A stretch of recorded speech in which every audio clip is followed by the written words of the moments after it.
라는 제목으로 함께 이야기 나누도록 하겠습니다. 네, 모르시는 분도 있을 것 같아서 다시 한번 인사드립니다. 이곳보다 아동부가 더 편한, 네, 어른보다 아이들이 눈높이에 맞는 네, 어린이부 교육자 박동혁입니다. 네, 네, 제 열성 팬이 한 분 계시네요. 네, 감사드리고, 네네. 우리 아이들 2층에 주로 있다 보니까 사실 저도 같이 주로 2층에 있고 2부 순서가 굉장히 낯섭니다. 그래서 네, 정말 하나님의 은혜를 더 구하는 제 개인적으로 시간으로 갈 텐데 우리 아이들 보면 그냥 넘어가지 마시고 아는 척 해주세요. 네, 아는 척 해주시고 이름 꼭 물어보시고 이름 꼭 기억하셨다가 인사라도 한번 해주시고 칭찬 한번 덕담 한번 해주세요. 그게 우리 교회에서 우리 아이들이 성장하는 밑거름이 될 좀 있습니다. 저도 그렇게 컸고요. 네네. 자, 이제 말씀 이제 본격적으로 시작할 텐데 오늘 룻기 말씀으로 같이 은혜 나누고자 합니다. 룻기는 이제 구약 성경의 4페이지밖에 안 되는 작은 책입니다. 그 안에 담긴 이야기는 그러나 매우 감동적이고 의미심장합니다. 룻기는 모압 여인 룻이 이제 시어머니 나오미를 따라서 이스라엘로 와서 보아스와 결혼하여 이제 다윗의 증조 할머니죠. 이 다윗 왕의 조상이 되는 과정을 담고 있습니다. 룻기는 원래 앞선 사사기와 동일한 시대적 배경을 이어가고 있는 성경인데요. 이 사실을 사사기 1장 1절에서 이렇게 시작을 하고 있습니다. 우리 성경책에 있으신 분들 같이 보면 좋으실 것 같아요. 룻기 1장 1절에서 사사들이 치리하던 때에 그 땅에 흉년이 드니라 유다 베들레헴의 한 사람이 그의 아내와 두 아들을 데리고 모압 지방에 가서 거류하였는데 룻기는 말씀을 시작하면서 사사들이 치리하던 때라고 룻기의 시대적인 배경을 사사들이 치리하던 시대다, 사사시대라고 명확하게 밝히고 시작하는데요. 그 이유가 있습니다. 이 성경은 그냥 아무 맥락 없이 구체적으로 이 시대적 배경을 밝히지 않습니다. 왜냐하면 이 사사들이 치리하던 때는 이스라엘 백성이 가장 타락했을 때, 성경에서 가장 영적으로 타락한 이 지점인 이 타락의 최고점을 찍었을 때가 바로 이 사사기 시대거든요. 사사기가 어떤 시대였습니까? 이스라엘 백성이 가나안 땅을 정복한 후에 이제 통일된 왕이 없이 사사들의 지도 아래에 살았던 시대였는데 이 시기는 이스라엘 백성이 주변 민족들의 유혹에 빠져서 우상을 숭배하고 또 하나님을 떠나 방황하며 다른 민족들에게 압박을 받는 등 혼란스러운 시기였다는 거죠. 그래서 하나님은 사사를 통해서 이스라엘 백성을 위기에서 구원하고 하나님께로 돌아오게 하는 역할을 하고 있습니다. 하지만 이 사사들이 있을 때는 평온한 시기를 보내다가 이 사사가 죽고 나면 다시 이스라엘은 옛 습관, 죄의 습관으로 돌아가는 모습을 반복하고 있죠. 당시 이스라엘 백성들이 얼마나 타락했는지 이게 하나님인지 이게 우상인지 구분하지도 못할 정도예요. 도대체 이게 바알 우상인지 이게 하나님인지 구분도 못하면서 우상 앞에 나아가서 그냥 하나님께 예배한다고 그렇게 예배하고 있습니다. 또 얼마나 타락했는지 집단 성폭행을 아무런 죄책감 없이 저지르고 한 사람이 자기 형제 70명을 죽이는 죄악을 저지릅니다. 그래서 이스라엘 11개 지파가 동맹을 해서 자기 이스라엘 동족 베냐민 지파를 그냥 거의 몰살시키는 정도의 일을 할 정도로 이 타락의 정점을 찍었을 때가 이 사사들이 치리하던 때라는 것이죠. 여러분, 모든 악한 일이 왜 일어나고 있죠? 사사기의 말씀의 핵심 구절인 21장 25절, 그러니까 사사기의 마지막 구절, 룻기 한 장 앞으로 넘어가 보면 그 이유를 찾아볼 수가 있습니다. 사사기 21장 25절에서 같이 확인하실 수 있는 부분은 같이 보시면 좋을 것 같습니다. 그때 이스라엘의 왕이 없으므로 사람이 각기 자기의 소견에 옳은 대로 행하였더라. 우리 아이들에게 모션으로 각기 자기 소견에 옳은 대로 행하였더라. 이렇게 모션 이렇게 가르치고 있거든요.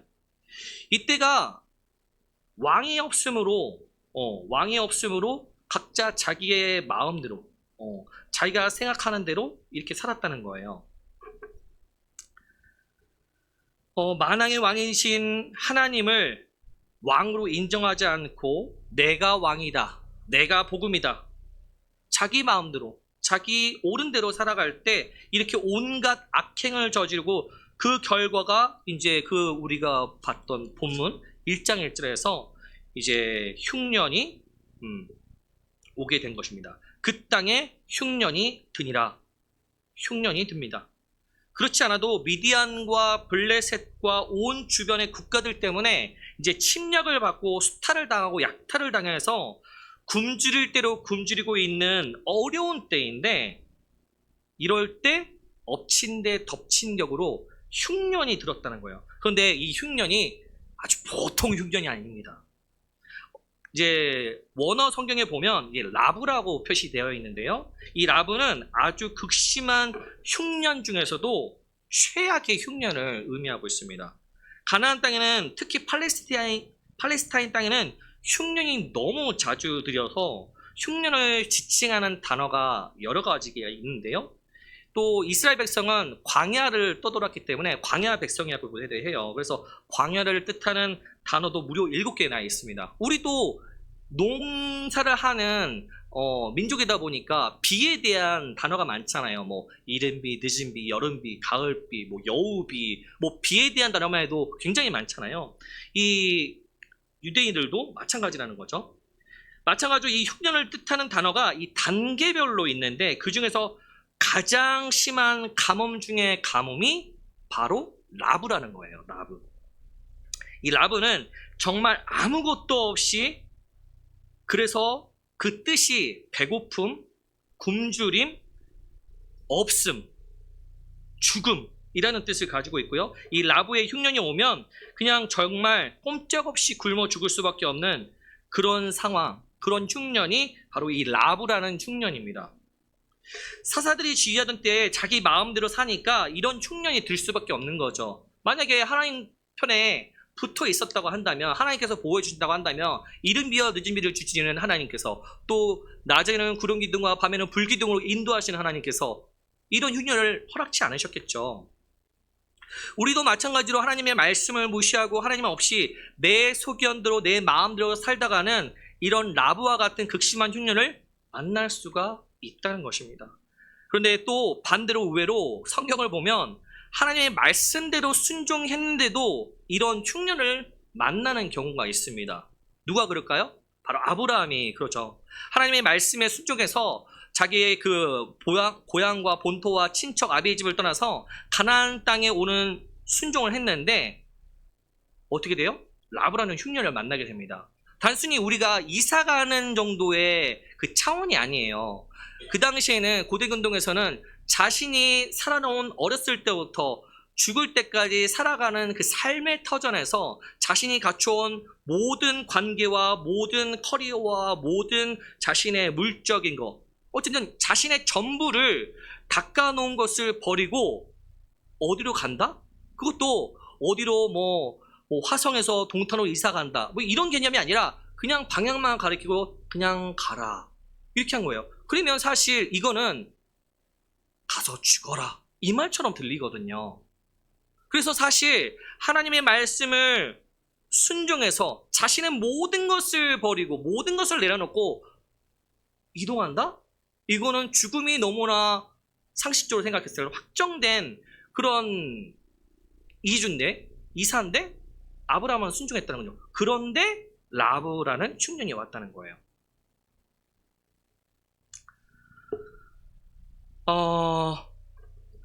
우리가 어떤 인생의 흉년을 만났을 때 왜 이런 인생의 흉년을 하나님이 나에게 주셨는가, 그 원인을 파악하는 것도 되게 중요하죠. 하지만 더 중요한 게 뭐냐면 우리가 인생의 흉년을 만났을 때 어떤 자세로 대하느냐가 훨씬 중요하다는 겁니다. 결론부터 말씀드리면 내가 인생에 어떤 흉년을 만났을 때 그것을 피해서 또 하나님을 떠나고 하나님의 품을 떠난다면 망한다는 거예요. 죽는다는 거예요.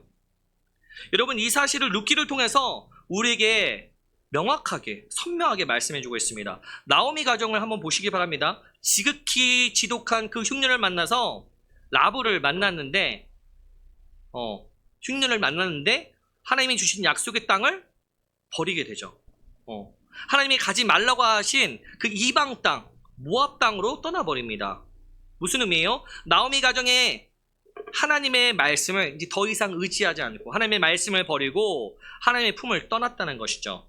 그렇게 먹고 살기 위해서 간 하나님의 말씀보다 더 중요했던 하나님의 말씀보다 당장 내가 사느냐 죽느냐의 급급한 그 문제를 해결하기 위해서 찾아간 그 모압 땅에서 어떻게 됩니까? 남편도 죽고 두 아들도 죽어버리잖아요.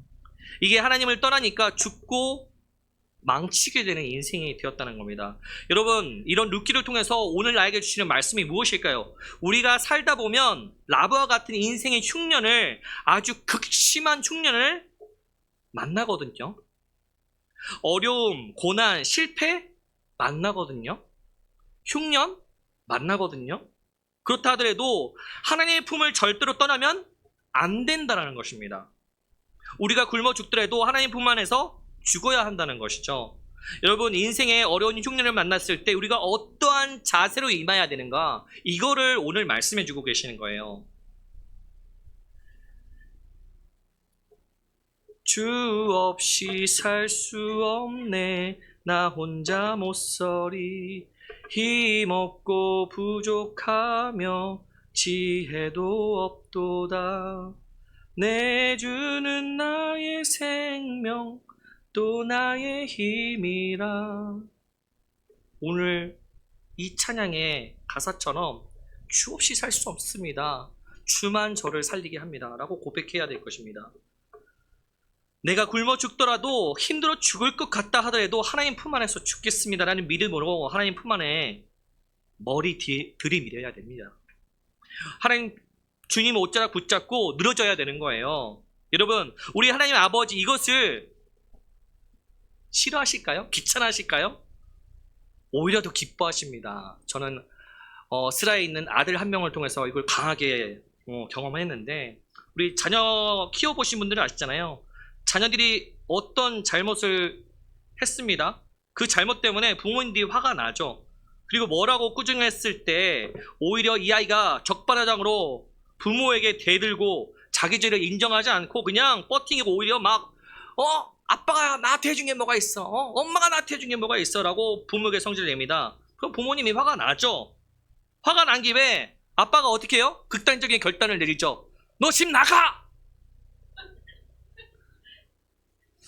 여기는 없으신 것 같아요. 꼭 제가 경험해서 그랬다는 건 아니지만, 근데 집 나가란다고 해서 아이가 진짜 보따리 싸서 나가면 부모님이 원래 의도했던 그 시나리오가 맞을까요? 이게 아닌데? 속으로는 매우 당황했겠지만 태어난 척 그래 나가라 이렇게 시겠죠. 그럼 어떻게 해야 돼요? 아니라고 자녀들이 어떻게 하겠어요? 엄마 제가 잘못했습니다. 엄마 아빠 양다리 붙잡고 싹싹 그냥 무릎 꿇고 빌고 그냥 붙잡고 늘어지면 오히려 부모님의 마음이 어떻게 돼요? 그래 잘 걸렸다 이렇게 될까요? 저희 아들도 잘못을 할 때가 있습니다. 너무나 이쁘지만, 너무나 사랑스럽지만 가끔 원치 않는 시나리오를 전개할 때가 있어요. 그러면 엄마 선에서 보통 해결하지만 엄마 선에서 해결되지 않다. 그래 오늘 잡았다, 오늘 한 대 맞자. 그래서 한 대를 등짝이나 엉덩이를 찰싹하고 때리면 어떻게 돼요? 반응이 옵니다. 아빠 그러면서 제 몸을 그 조그만 덩치로 제 몸을 꽉 이렇게 안고 아빠 때리지 마세요 그러면서 하죠. 만약에 도망갔다면 뭐 더 안 맞을 수도 있을 텐데 오히려 맞았더니 더 때리지 말라고 저를 꽉 안고 하는 거예요. 그렇다면 제가 힘이 없어서 그걸 못 풀까요? 아니요. 이놈이 걔를 뉘우치는구나, 잘못한 걸 아는구나 해서 2대 때릴 거 1대 때리게 되지 않나요? 그러면서 아이고 자식아 다음부터 그러지 마, 그렇게 머리 쓰다듬게 되잖아요. 하나님도 이와 같은 원리입니다. 하나님께서는 우리가 잘못했을 때, 우리가 어려운 상황에 있을 때 오히려 더 하나님께 붙들 때 하나님께서는 오히려 더 강하게 끌어안으신다는 거예요. 이런 예가 누가복음 15장에서 우리가 너무나 잘 알고 있지 않습니까? 둘째 아들 탕자가 아버지에게 유산을 미리 받아다가 해외로 나가서 허랑방탕하게 살다가 다 소진합니다. 거지가 되어서 먹을 게 없어요. 길거리에 떨어진 주업 열매를 먹으면서 겨우겨우 살다가 이 사람이 결심을 하게 되잖아요. 그런데 단순히 돈을 다 쓴 게 아니에요. 아버지가 살아계신데 유산을 받았다? 아버지, 저 어차피 주실 건데 유산 제목 주세요 라고 한 거는 아버지가 뻔히 살아있는데도 아버지 죽으세요 라고 하는 거랑 똑같은 거예요. 아주 불효막심한 거죠. 유산이라는 건 뭐예요? 살아있는 사람이 줄 수 있는 건가요? 죽은 자가 줄 수 있는 거잖아요. 근데 유산을 달라고 하는 거는 아들이 아버지한테 아버지 죽으세요 라고 말하는 건 똑같다는 말이죠. 그런데 아버지는 어떻게 합니까? 화를 내기는커녕 오히려 돈을 주고 아들이 결정한 것을 존중해 줍니다. 하지만 이 아들은 어떻게 돼요? 결국에는 허랑방탕한 삶을 살고 결국 거지가 돼서 돼지들이나 먹는, 짐승들이나 먹는 주업 열매를 겨우겨우 먹으면서 살아가고 있어요. 근근히 살아가고 있어요. 그러다가 결심을 합니다. 무슨 결심을요? 내가 굶어 죽더라도 차라리 아버지한테 맞아 죽더라도 아버지 품에서 맞아 죽자라고 달려갑니다. 이거는 그냥 설마 아버지가 나 죽이시겠어? 라는 게 아니라니까요. 진짜 죽을 수 있는 상황이에요. 아버지가 아니면 부모를 공경하라는 10계명의 그 하나님의 절대법을 거역한 죄로 사람들에게 돌 맞아 죽는 거예요. 이 아버지한테 간다는 거는 그냥 꼼짝없이 죽는다는 걸 염두하고 있는 거예요. 그런데 어떻게 됩니까? 여러분도 다 아시다시피 그 아들이 맞아 죽습니까? 죽은 걸 알고 계세요? 다행입니다. 살고 있습니다. 살았습니다. 오히려 구원받고 아들의 지위가 회복되고 배부르게 돼서 풍성한 인생이 되지 않습니까? 여러분, 그러니 우리가 세상에서 실패하더라도 깨지더라도 넘어지더라도 아프더라도 실패하고 인생의 흉년을 만나서 굶어 죽을 지경이 되더라도 우리가 살 길은 오직 뭐다? 주님뿐이다 라는 오늘 말씀인 거예요. 여러분, 지독한 흉년을 만났을 때 나오미 가정처럼 살겠다고 하나님을 떠나라 하면 오히려 망합니다. 가만히 들으실 줄 모르겠습니다. 죽습니다. 반드시 죽습니다.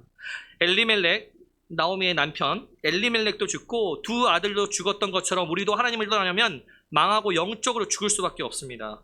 여러분, 그럴 때는 내가 하나님 품 안에서 죽더라도 하나님 품 안에서 죽겠습니다 라는 믿음의 각오가 있습니다.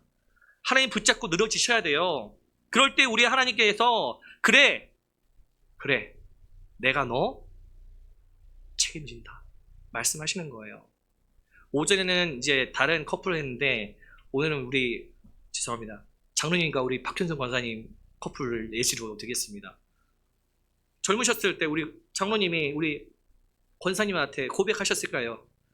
아따 거시기 내 손 잡을라요? 형순씨 이렇게 했을 거 아니에요. 그러면 자, 너무 과격했나요? 우리 장로님 더 부드러우신데, 그렇죠? 그럼 어떻게 해요? 딱 그래요, 한번 잡아봅시다. 하나님께서 이렇게 한 사람을 책임진다는 순수한 마음이셨잖아요, 저는. 그렇죠?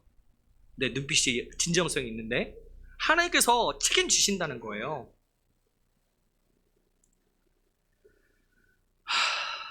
어딘지 까먹었어요. 우리 하나님 품 안으로 파고들면 우리 하나님께서 책임져 주신다는 거예요. 내가 너 책임져 줄게 약속하시고 실제로 책임져 주신다는 거예요. 여러분, 이것이 실제로 증명된 것이 또 이삭을 통해서 하나님이 보여주고 계시지 않습니까? 이삭도 나오미 가정이 라브와 같은 흉년을 만났던 것처럼 이삭도 똑같이 만나요. 창세기 26장의 1절을 보실 수 있는 분은 한번 보시기 바랍니다. 이렇게 기록되어 있어요. 아브라함 때에 첫 흉년이 들었더니 그 땅에 또 흉년이 들매 이삭이 이제 그랄로 가서 블레셋 왕 아비멜렉에 이르렀더니 이제 여러분, 이삭도 라브의 흉년을 만나거든요. 라브의 흉년. 가만히 있으면 그냥 꼼짝없이 굶어 죽는 거예요. 자신의 아버지인 아브라함도 이 라브의 흉년을 만나서 먹고 살기 위해서 애굽으로 내려갑니다. 하나님은 가지 말라고 했거든요. 근데 아버지 아브라함은 굳이 내려갔어요. 어떻게 합니까? 온 가족을, 이삭도 이 라브의 흉년을 만나니까 꼼짝없이 자기만 죽으면 또 모르는데 토끼 같은 처자식들 다 생으로 그냥 굶어 죽게 생겼다는 거예요. 그러니까 어떻게 해요? 이삭도 어쩔 수 없이 온 가족을 데리고 이제 애굽으로 가야지 하고 길을 떠납니다. 가다가 이제 블레셋 그랄 땅에 멈췄는데 하나님이 그때 말씀하시는 거예요. 뭐라고요? 너 애굽으로 가지 말고 내가 지시한 곳에 머물러라. 말씀하신 거예요. 여러분, 이 말씀 순종하기가 과연 쉬울까요? 아, 그래. 하나님 말씀하셨는데. 아, 당연히 순종해. 아니에요. 쉽지 않아요. 왜냐면 애굽으로 가지 않고 블레셋 팔레스타인 땅에 있다가는 그냥 굶어 죽는다니까요. 당장 하나님의 말씀이 무서워도 내가 죽느냐 사느냐 당장 죽음이 결판나는 그 시점에서 순종하는 게 과연 쉽겠냐 이 말이에요. 그럼 일단 내가 조금 요기라도 해결하고 요 어려운 부분, 급한 부분 해결하고 하나님 말씀 순종해야지, 이게 아니라는 거예요.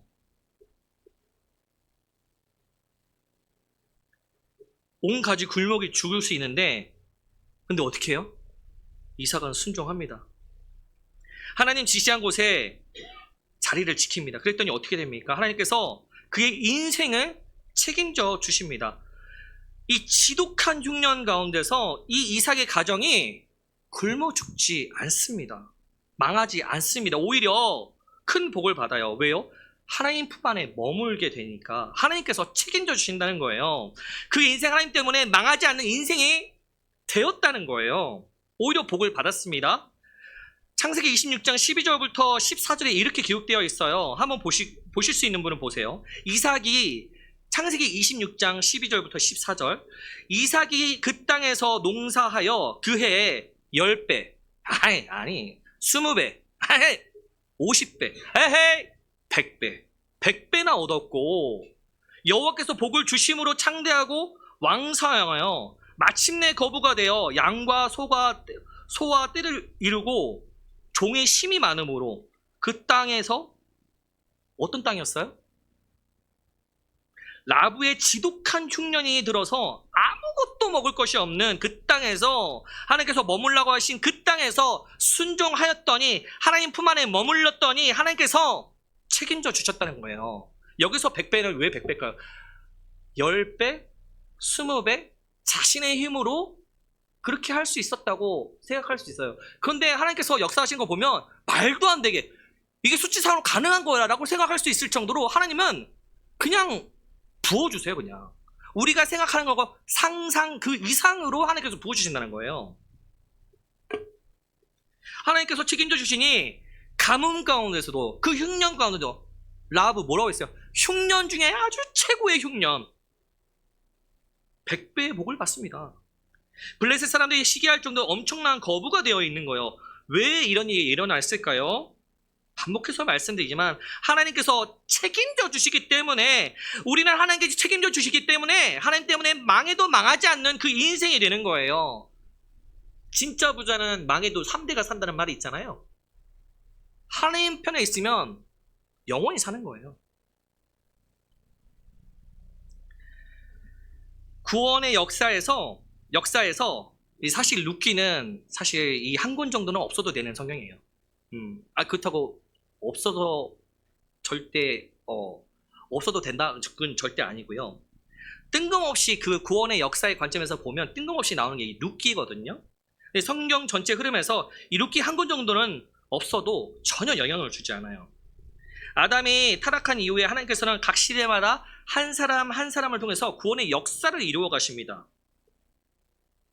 노아를 통해서, 또 아브라함을 통해서, 또 요셉을 통해서, 다윗을 통해서, 마지막에는 예수 그리스도를 통해서 구원의 역사를 완성하시는데 갑자기 뜬금없이 룻이 나오는 거예요. 룻이 어떤 사람이냐면 하나님의 구원의 역사에 믿음의 계보에 없는 사람이거든요. 룻은 하나님의 선택받은 선민, 이스라엘 백성이 아니라는 거예요. 이방 여인, 모압, 그것도 남성이 아니라 여인, 이방인입니다. 이 이방 사람은, 이방 남자도 이 하나님의 총회에 들어올 수가 없거든요. 근데 이방 심지어 여인. 그런데 하나님이 이런 여인을 성경의 주인공으로 삼아주시고 구약 성경에 기록해 주시고 구원의 역사에 한 획을 긋게 해주십니다. 왜 이렇게 하실까요? 하나님 품에 들어오는 자는 누구든지 이방인이라도 하나님께서 책임져 주시겠다는 거예요. 우리 교회도 이방인이 있잖아요. 누가 있어요? 모르시나 봐요? 다음 세대 있잖아요. 우리 다음 세대는 전부 다 이방인입니다. 영적 이방인입니다. 그래서 저는 늘 이방인과 만나는 삶을 가지고 있습니다. 근데 이 이방인들이 말이 안 통해요. 한국말을 쓰는데 말이 안 통해요. 그래서 더 많은 관심과 더 많은 애정이 필요합니다. 더 많은 기도가 필요하죠. 그렇지만 어떻게 해요? 하나님도 이 룻, 이방인이었지만 하나님의 구원의 그 중심에 한 획을 그었던 것처럼 우리 아이들이 예수 그리스도를 나의 구주를 인정하는 순간 하나님의 구원 역사에 한 획을 그을 줄 믿습니다. 제가 원했던 사운드가 아닌데 우리 아이들이 한 획을 그을 줄 믿습니다. 네, 저랑 동일한 마음이시군요. 감사합니다. 어쨌든 이 룻도 인생의 흉년을 만나게 됩니다. 어떻게 그냥 속된 말로 재수없이 그냥 유대 사람과 만났는데 아우 내 첫사랑 모압에 그 남성이 있는데 우리 고향 본토에 멋진 이웃 오빠 있는데 그 오빠 놔두고 말도 안 되는 유대 사람을 만나서 결혼했다는 거예요.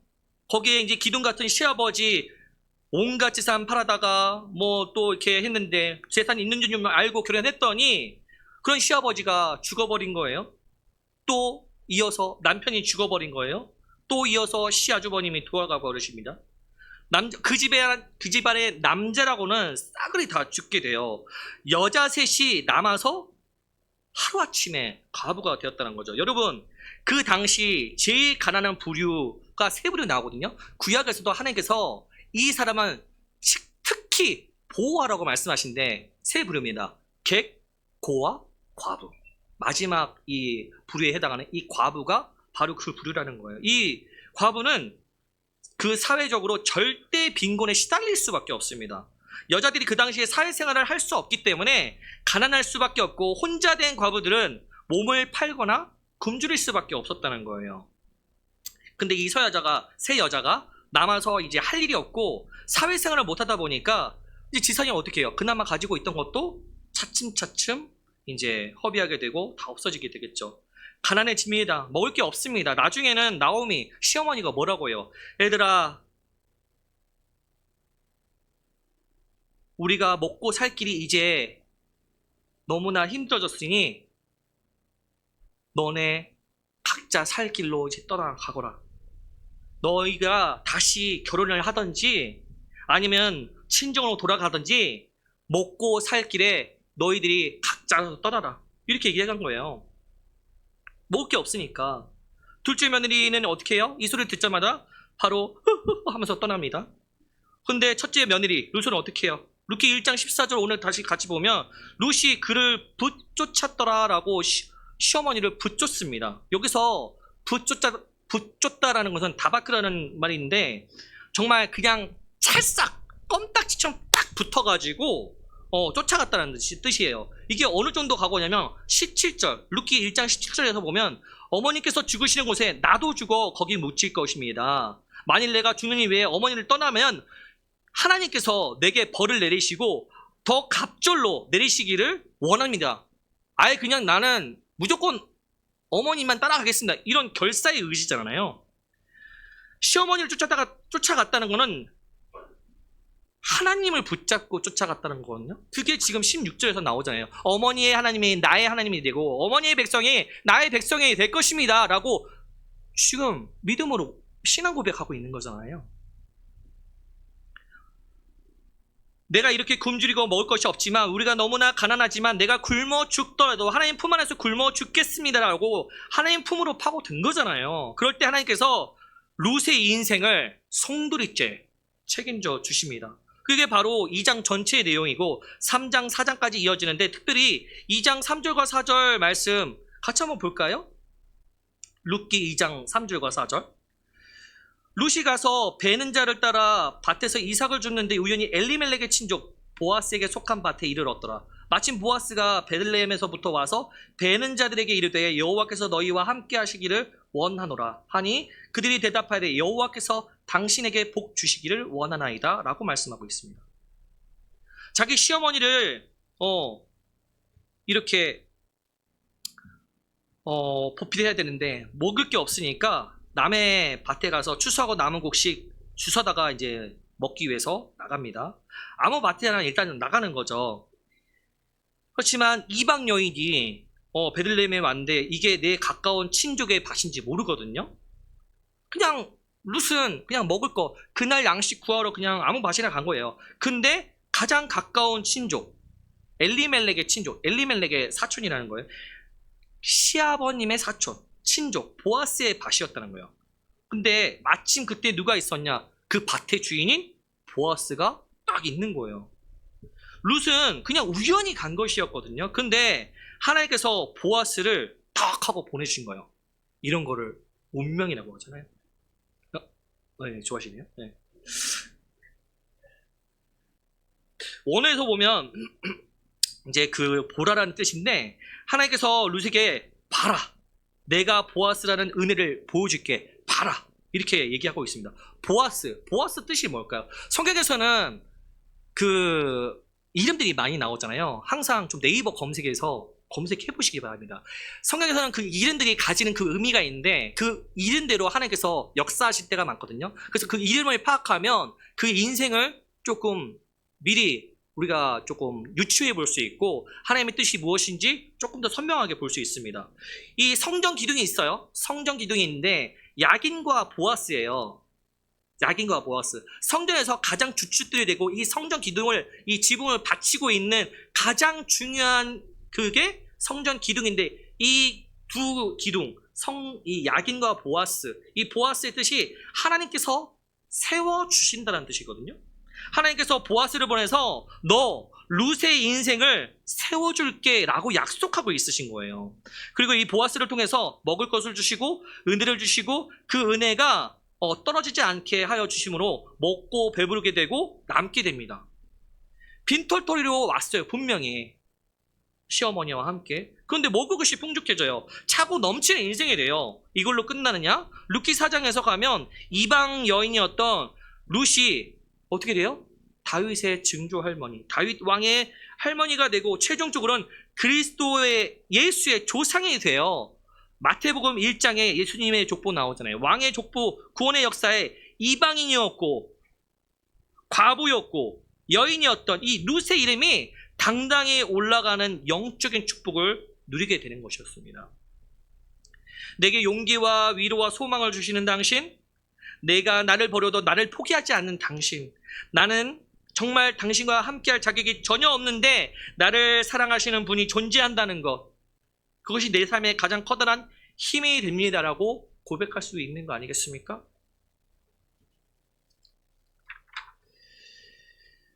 말씀을 준비하다가 우연히 저도 좀 알게 된 영화인데 Sing Over Me라는 그 영화예요. 크리스찬 다큐멘터리 영화인 것 같아요. 여기서는 이제 크리스찬 가수, 싱어송라이터인 것 같아요. 이 사람에 대한 이야기가 잠깐 나오고 있는데 이렇습니다. 1959년에 이제 미 오클라호마주의 한 시골 마을 농장에서 태어난 저니건이라는 사람이 있어요. 이 사람은 내성적인 성격과 동성애 성향을 가지고 있어서 굉장히 괴로워했어요. 할머니 집에 있는 피아노를 치는 시간만이 그의 유일한 안식처였고요. 그가 다닌 교회에서는 그와 동성애 관계를 유지하는 이와 동성애를 경멸하는 어른들이 공존하고 있습니다. 정체성에 대한 혼란은 증폭되죠. 이 동성애 문제가 이제는 가벼운 문제가 아니게 됐어요. 우리나라에서도. 그런데 이미 미국에서는 여러 그 성적인 그 구분을 굉장히 많이 가지고 있잖아요. 우리나라에서는 성하면 남자냐 여자냐 이렇게 구분하고 있지만 영국이라든지 미국 같은 데 가보면 자신의 성을 쓰시라고 하면 무려 80 몇 개가 그 성이 나오거든요. 그렇게 이 성에 관련된 부분이 특히 더 어린 나이일수록 성의 정체성을 확립하지 못한 유년기나 어린 나이일수록 굉장한 혼란이 올 수 있겠죠. 이 지금 전이건도 그러한 상황인데요. 이렇게 성장한 가운데 대학 입학 후에 이성과 교제하지만 실패하게 돼요. 왜냐면 그 사람의 동성애적인 성향으로요. 죄책감을 느낀 이 전이건은 이제 목사님을 찾아갑니다. 그 목회자에게 동성애를 솔직하게 고백하지만 오히려 이 목사는 오히려 전이건에게 동성애 관계를 요구했대요. 그러니 전이건은 이제 더 이상 답도 없으니 그냥 죽을 생각을 하게 되는 거죠. 어느 날 이제 자기가 속한 밴드의 무대에 서게 되는데 그는 한 팀원을 통해서 하나님은 지금 너의 모습 그대로 너를 사랑한다는 그 말을 듣고 전이건은 회심을 하게 됩니다. 자신이 가장 간절히 듣기 원했던 말이었거든요. 전이건은 가장 친한 친구 척에게 자신의 동성애를 고백하게 되고 그 친구 척은 내가 어떻게 해야 할지 방법은 잘 모르겠지만 내가 답은 알고 있다. 바로 답은 예수님이다. 내가 너와 함께 해줄게 라고 그 친구가 용기를 줍니다. 전이건이 이 동성애로부터 벗어나는 것은 단번에 이루어지는 사건이 될 수 없었습니다. 하지만 그는 피아노 앞에서 성경 시편을 이제 펼치게 되고요. 거기서 살인과 간음의 죄에 빠졌던 다윗의 삶을 묵상하기 시작하게 되죠. 이 전이건은 고통을 하나님 앞에 쏟아놓았고 하나님은 그의 고통을 들어주십니다. 하나님이 자신을 용서하고 사랑하는 것을 받아들이자 평안이 왔습니다. 전이건은 자기의 삶을 이제 노래로 만들기 시작하는데요. 그 노래가 이 찬양입니다. 약할 때 강함 되시네 나의 보배가 되신 주 나의 모든 것 주 나의 있는 보물을 나는 포기할 수 없네 주 나의 모든 것. 전이건은 우리는 사실 이 동성애 관련된 부분이 굉장히 낯설고 뭔가 이질감이 있고 나와는 거리감이 느껴지지만 이 당사자한테는 죽음을 불러올 정도로 심각한 라브의 환경이었다는 거예요. 인생의 흉년이었다는 거예요. 그때 이 전이건은 자신이 가장 약해 있을 때 강하신 그 하나님을 의지했다는 것입니다.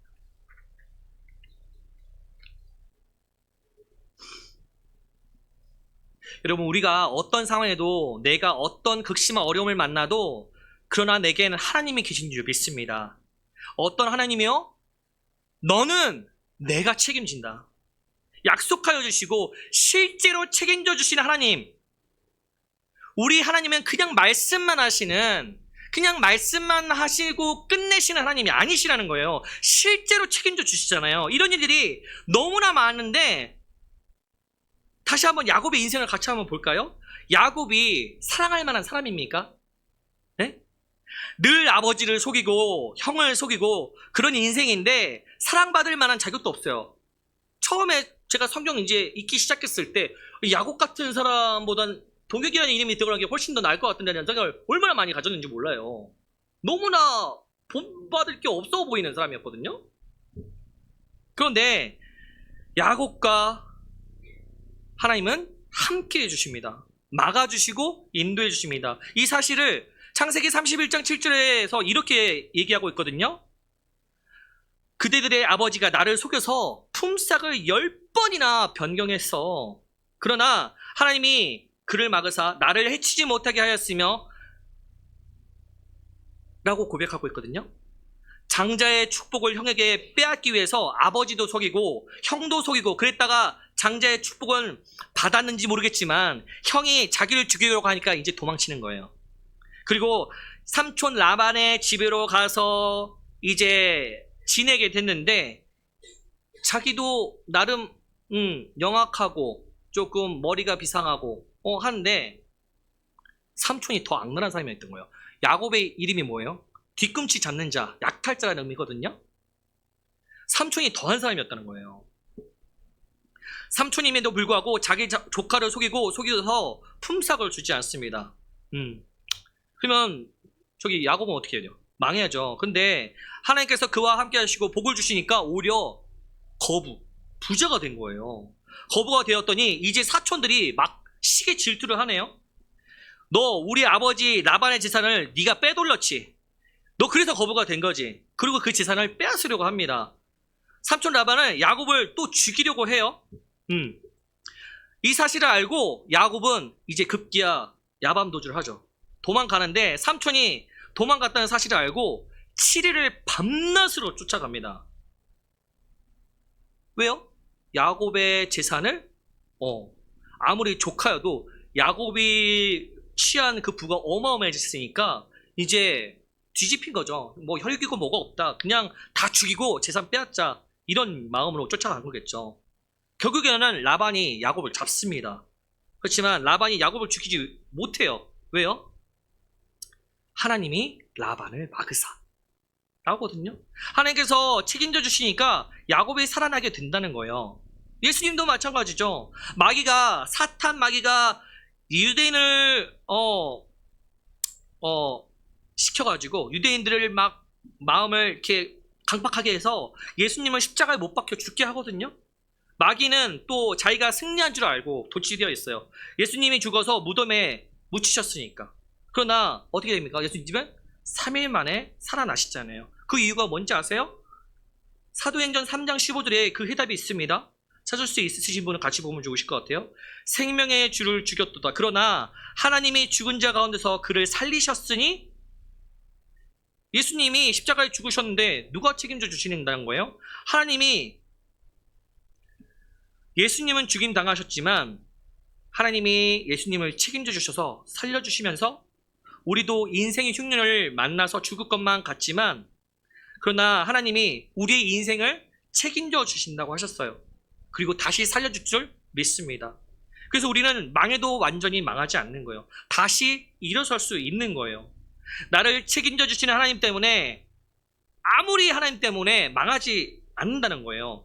그 십자가를 볼 때마다 이 사실을 꼭 기억하시기 바랍니다. 우리 하나님의 아들을, 우리를 구원하시기 위해서 어쩔 수 없이 십자가에 내어 주시고 죽임 당하셨지만 하나님, 당신의 아들 예수님 죽는 꼴을 못 보셨어요.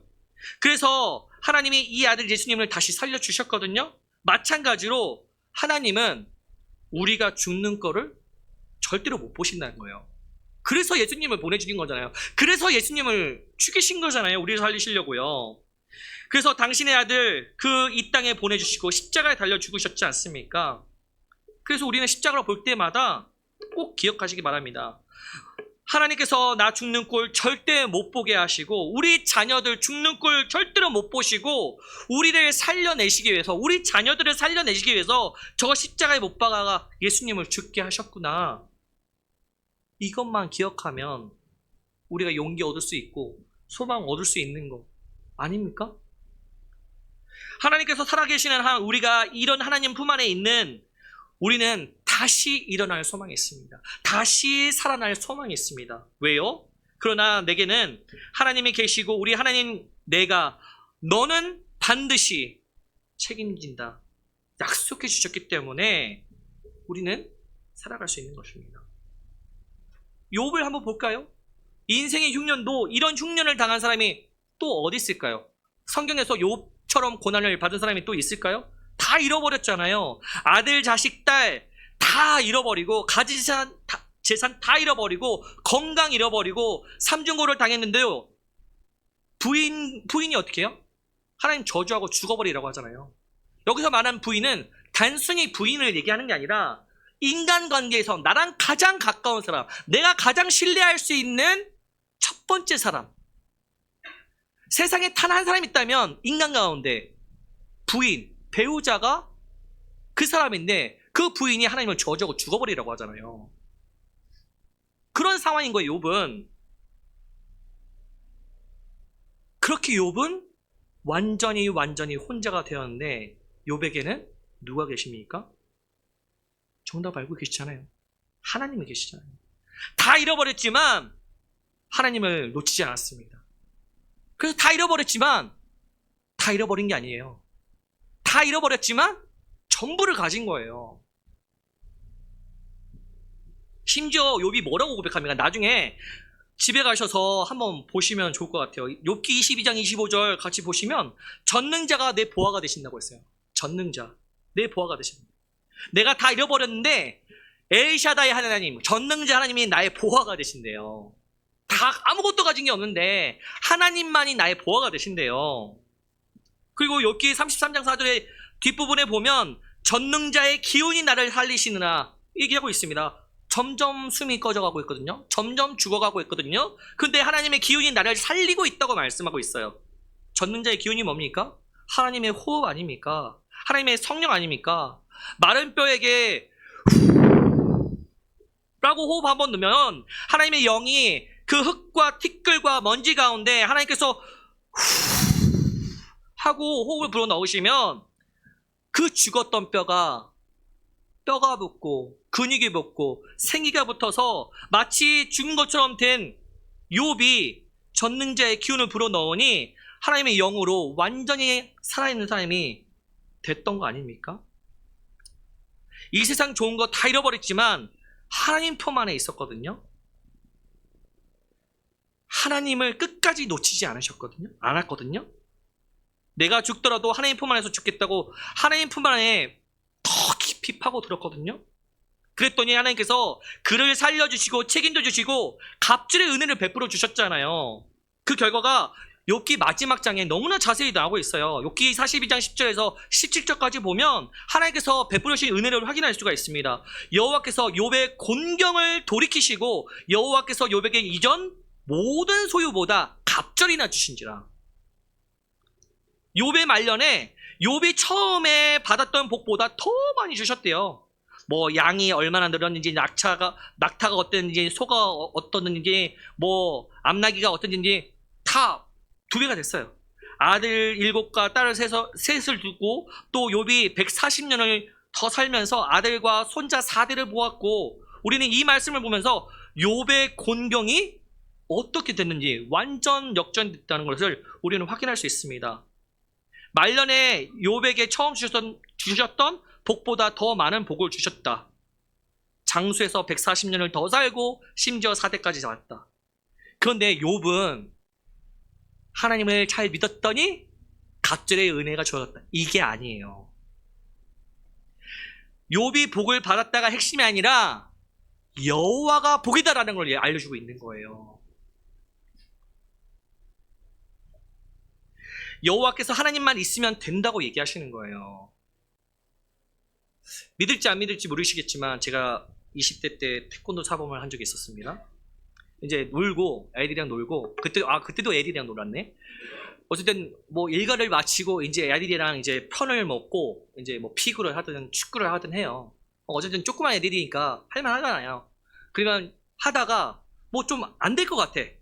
야, 사범님이 출전 안 한다. 그러면 갑자기 애들이 저랑 편 먹겠다고 막 달려드는 거예요. 막 지들끼리 뭐 얘가 더 잘하니 쟤가 더 잘하니 다 필요 없고 사부님이 투입하는 순간 야, 다 됐어. 난 사부님이랑 먹을 거야. 이렇게 되는 거예요. 마찬가지 아닙니까? 내가 모든 것을 다 잃었다고 하는 순간에서 하나님만 붙잡았더니 모든 것을 잃어졌던 순간이 역전이 돼서 오히려 더 많은 갑절의 능력과 은혜가 부어지는 게 이 상황 아닙니까? 전능하신 하나님께서 내 인생을 책임져 주시기 때문에, 그러니 우리 인생에서 정말 필요한 것은 돈이 아니라, 명예가 아니라, 그 어떤 것이 아니라 하나님이라는 것을 기억하시기 바랍니다. 진짜 필요한 것은 세상, 성공, 출세, 권력이 아니라 하나님인 줄 믿으시고 하나님만 구하시기 바랍니다. 필요하죠. 돈 필요하죠. 성공 필요하죠. 하지만 하나님보다 앞서지 않고 하나님을 가장 최우선순위로 기억하시라는 말입니다. 인생의 극심한 흉년을 만나서 다 끝나 보이는 순간에 그때 비로소 그 끝에 하나님이 계시는 것을 반드시 기억하시기 바랍니다. 하나님이 고백할 때 하나님께서 내 인생 책임져 주심으로, 그래, 내가 너 책임진다 말씀하여 주심으로 우리의 인생이 망하는 것 같아도 결코 망하는 것이 아니라 욥처럼 오히려 갑절의 축복과 은혜를 누리는 그런 인생이 된다는 거예요.